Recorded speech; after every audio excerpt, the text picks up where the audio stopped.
Buenas tardes, soy María Antonieta Leal, soy catedrática en la Facultad de Jurisprudencia de la Universidad Autónoma de Coahuila.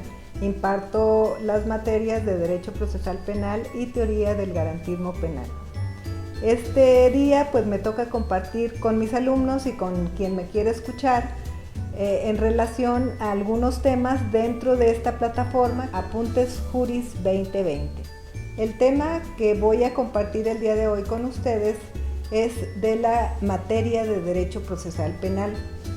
Ustedes saben que un procedimiento penal de una manera ordinaria tiene ciertas etapas, están establecidas en el artículo 211 del Código Nacional de Procedimientos Penales. Estas etapas son la etapa de investigación, que a su vez se divide en investigación inicial e investigación complementaria, la etapa intermedia y la etapa propiamente de juicio oral, la etapa de enjuiciamiento, que es el final del proceso penal y es en el que se dirimen las cuestiones de fondo, cuáles son la acreditación del delito y la responsabilidad penal de un acusado. Esto que acabo de señalar es el procedimiento penal ordinario. Pudiésemos referirnos a él como la justicia ordinaria. Lo que quiero tocar o compartir con ustedes es que a la par de la justicia ordinaria tenemos la justicia alternativa. La justicia alternativa está prevista en nuestra Constitución, en el artículo 17 constitucional, señala la posibilidad de medios alternos de solución a las controversias en todas las materias, pero especialmente el párrafo quinto de ese artículo 17 de la Constitución señala las salidas alternas en materia penal. Hay toda una ley general de mecanismos alternativos de solución de controversias, que es la que establece los instrumentos que se utilizan para poder llegar a estas salidas alternas. Esta ley general establece como instrumentos para poder llegar a las medidas alternas o las formas anticipadas de terminación de este proceso, que todos ellos conforman lo que llamo justicia alternativa, son la conciliación, la mediación y la junta restaurativa. Estos instrumentos se llevan a cabo conforme a las directrices de la Ley Nacional de Mecanismos Alternativos de Solución de Controversias y las concreta el Código Nacional de Procedimientos Penales en salidas alternas y formas anticipadas de terminación. En cuanto a las soluciones alternas y las formas de terminación anticipada, el Código Nacional de Procedimientos Penales, el artículo 183 y 184 señala las salidas alternas y las formas anticipadas de terminación. Como las primeras, menciona el acuerdo reparatorio y la suspensión condicional del proceso. Y como una forma de terminación anticipada del proceso tenemos al procedimiento abreviado. Me voy a ocupar de cada una de estas figuras bajo la óptica o bajo el prisma de que esta es justicia alterna. Es una posibilidad que tienen los justiciables de no continuar con un procedimiento ordinario cuyas fases ya mencioné, sino terminar su conflicto de otra manera que puede ser lo que les mencioné en un momento, el acuerdo reparatorio, la suspensión condicional o lo que se conoce como un procedimiento abreviado.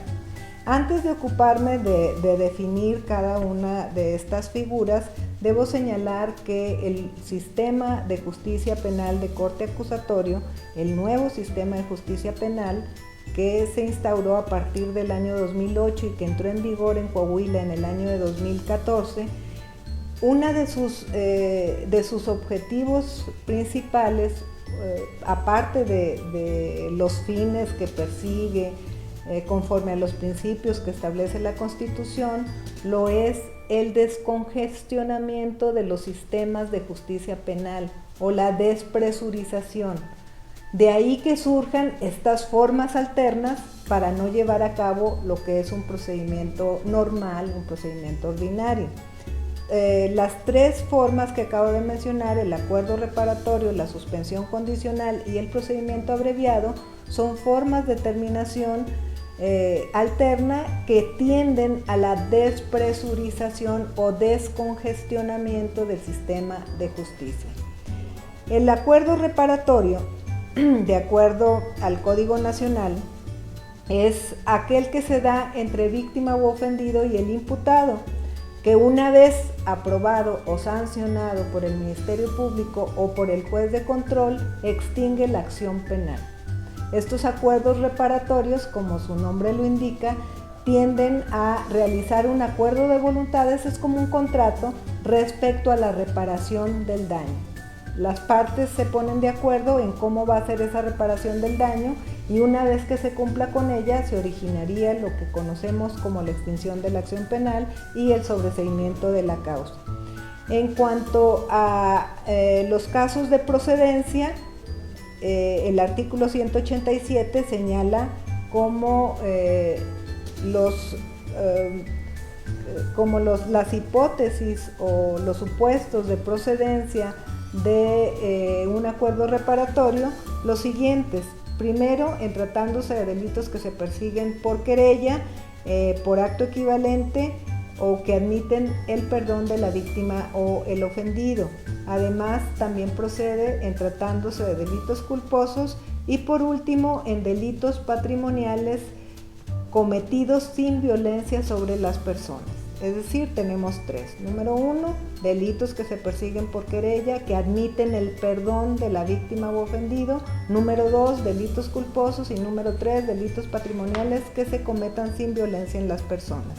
En ningún caso, de acuerdo al artículo 187, procede un acuerdo reparatorio tratándose del delito de violencia familiar, y esto tiene que ver con cuestiones de compromisos que ha tomado el Estado mexicano en relación a garantizar a las mujeres una vida libre de violencia.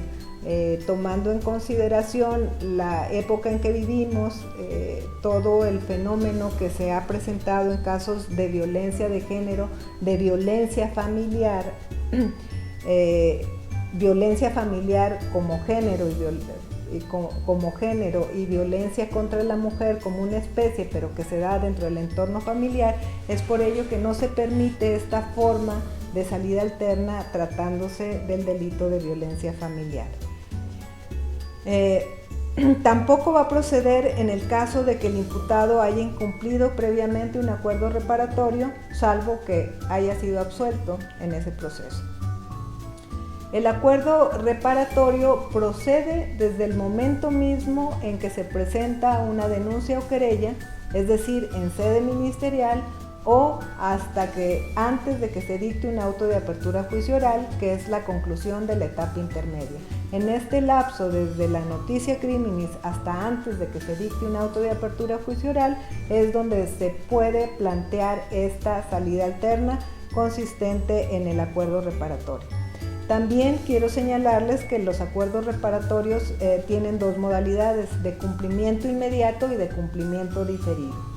De cumplimiento inmediato es que ya están las partes de acuerdo y ya se cumplió con él en el momento en que presentan ese acuerdo para sanción ante el Ministerio Público o ante el juez de control. Las hipótesis o los supuestos de procedencia o los requisitos que se requieren es primero que se haya dictado un auto de vinculación en contra del imputado por un delito cuyo término medio aritmético de la pena no exceda de 5 años de prisión. El segundo requisito es que no exista una oposición fundada de la víctima y, en tercer lugar, que hayan transcurrido 2 años desde el cumplimiento de una suspensión condicional previa o 5 años en caso de incumplimiento. Estos 3 requisitos deben cumplirse los 3 para que proceda la suspensión condicional. En cuanto a la oportunidad, ¿cuándo podemos plantear una suspensión condicional a proceso? Una vez dictado el auto de vinculación a proceso y hasta antes de que se dicte un auto de apertura a juicio oral, que es el que pone fin a la etapa intermedia.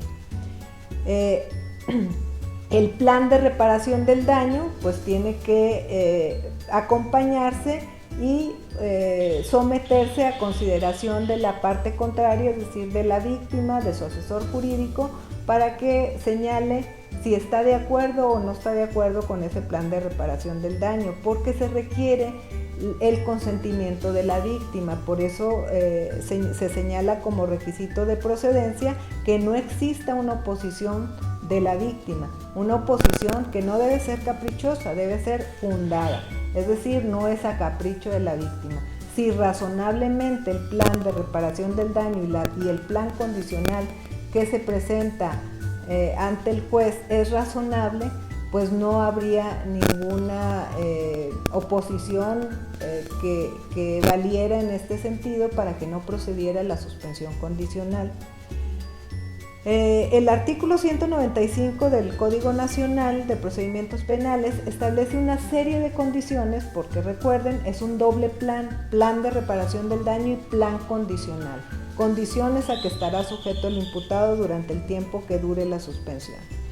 Dentro de estas condiciones pues se señalan un catálogo de 14 condiciones que van desde residir en un lugar determinado, de no acercarse a la víctima en determinada distancia, de abstenerse en el consumo de drogas o el abuso del alcohol, de participar en programas de rehabilitación y contra las adicciones, de aprender una profesión u oficio o bien conservar el que ya se tiene, prestar servicio social a favor del Estado, tener un trabajo o empleo remunerado, someterse a la vigilancia que determine el juez de control, no poseer ni portar armas, no conducir vehículos, abstenerse de viajar al extranjero, cumplir con los deberes de deudor alimentario o cualquier otra condición que a juicio del juez de control garantice de manera efectiva los derechos de la víctima. Es decir, es todo un catálogo amplio de condiciones con una cláusula abierta, que es la fracción 14ª, que es la última, que dice cualquier otra condición que a juicio del juez de control pueda lograr una efectiva tutela de los derechos de la víctima. Se pretende que en el plan condicional que se someta para sanción del juez, que las condiciones sean las pertinentes y las idóneas al caso de que se trata, que tengan que ver con el delito que nos ocupa.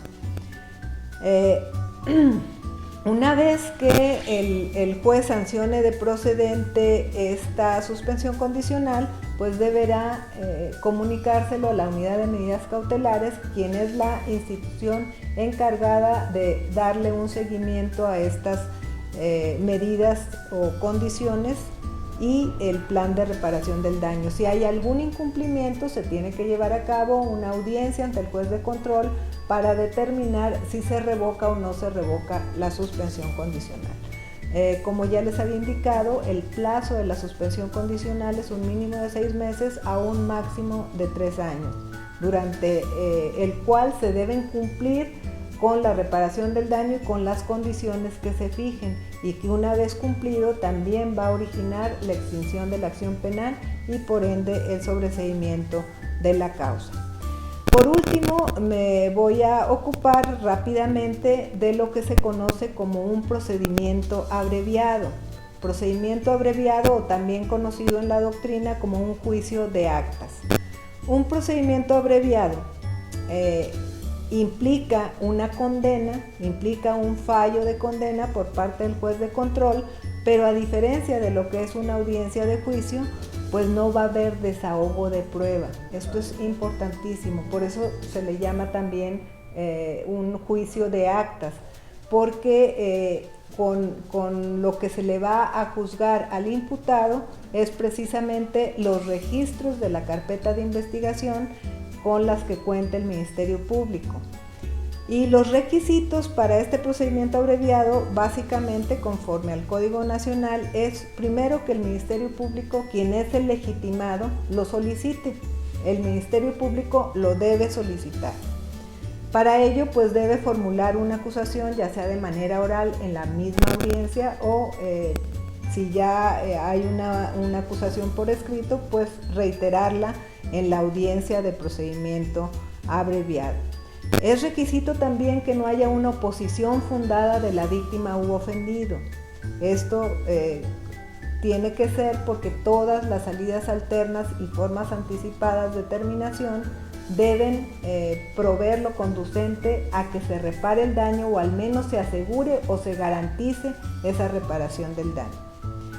Además, es necesario que el imputado reconozca estar debidamente informado a que su derecho constitucional es a ser juzgado en un juicio oral. Por ende, ello implica que el procedimiento abreviado es una renuncia a ese derecho constitucional a ser juzgado en una audiencia pública ante un tribunal de enjuiciamiento en un juicio oral. Debe renunciar a ese derecho, debe conocer perfectamente la naturaleza de un procedimiento abreviado, es decir, que va a ser juzgado únicamente con la información que en la audiencia está proporcionando el Ministerio Público, que consienta que se le aplique este procedimiento abreviado, y algo indispensable es que admita la responsabilidad en el delito que se le atribuye. Si se reúnen todas estas condiciones, la renuncia expresa al juicio oral, el conocer perfectamente la naturaleza del procedimiento abreviado, el consentir que se le aplique el procedimiento abreviado y ser juzgado a través de la información que en la audiencia proporcione como registros de la investigación el Ministerio Público, procederá de inmediato el juez de control a determinar si la acusación se encuentra corroborada con los datos de prueba que obran en la carpeta de investigación, y si esto es así, procederá a abrir el procedimiento abreviado, cerrando lo que se conoce como el procedimiento ordinario. En ese momento, y una vez que las partes tienen conocimiento pleno de las penas a imponer, pues el juez impone las penas que negociadamente y anticipadamente establecieron las partes en una negociación libre. Sin embargo, hay parámetros que el propio código señala respecto a las penas que se aplican en un procedimiento abreviado. En relación a este punto, debo decir que la pena que se aplica en el procedimiento abreviado es una pena baja, es una pena que incluso la pena mínima se disminuye en una mitad o en un tercio según el delito de que se trate. Y también es importante destacar en cuanto al procedimiento abreviado que proceden todos los delitos. Aquí sí no hay excepciones. A procedimiento abreviado se puede ir alguien que es acusado de homicidio, de secuestro, de violación, no importa si son delitos graves, si son delitos de prisión preventiva oficiosa o si son delitos menores. No importa el tipo de delito, siempre procederá el procedimiento abreviado con las condiciones que señala el código, que es que el propio imputado acepte su responsabilidad en el delito que se le atribuye, que acepte ser juzgado en un procedimiento abreviado, que renuncie a su derecho constitucional a tener un juicio oral y que consienta que las penas que en una negociación establecieron las partes. Estas tres formas, como ya lo dije en un inicio, son las formas de justicia alternativa que señala el Código Nacional de Procedimientos Penales. Hay otras figuras que se dan en sede ministerial y que tienen que ver, a final de cuentas, también con maneras de despresurizar el sistema de justicia penal, pero que ya en otra ocasión, en otra oportunidad, me ocuparé de ellas.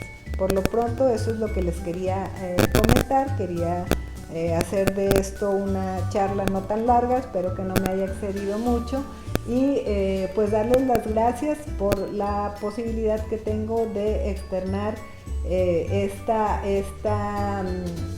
cápsula, pudiésemos decir, un tema muy en particular, que es la justicia alternativa en materia penal. Muchas gracias y buenas tardes.